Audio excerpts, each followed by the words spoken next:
Que sait-on de l'ampleur des frappes israéliennes et américaines en Iran?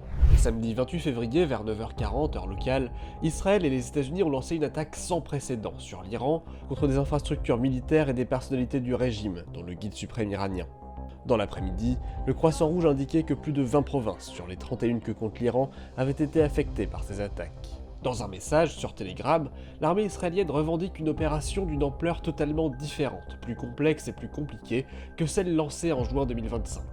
Quelques heures après le lancement de l'opération, baptisée Lion Rugissant, elle indiquait avoir déjà visé des centaines de cibles militaires iraniennes, notamment contre des systèmes de défense dans l'ouest du pays.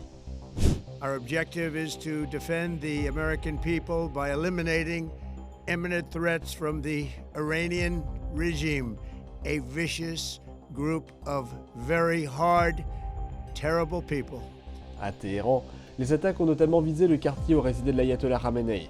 D'après la télévision israélienne, 30 bombes ont été larguées sur son complexe résidentiel. La mort de l'ayatollah a été annoncée par la télévision iranienne dans la nuit. D'autres membres du régime ont été tués au premier jour de l'attaque, comme Amir Nassirzadeh, ministre de la Défense, ou encore Mohamed Pakpour, commandant des gardiens de la Révolution. Dans le sud de l'Iran, à Minab, une frappe israélienne sur une école de filles a fait plus de 100 morts, selon les médias iraniens, dans un bilan qui continue d'évoluer. Le Croissant Rouge iranien fait état de plus de 200 morts dans les attaques du 28 février. Pour l'heure, peu d'informations ont filtré concernant la répartition des cibles et la coordination de cette attaque menée conjointement par Israël et les États-Unis. Et aucune frappe sur des infrastructures nucléaires n'ont été confirmées.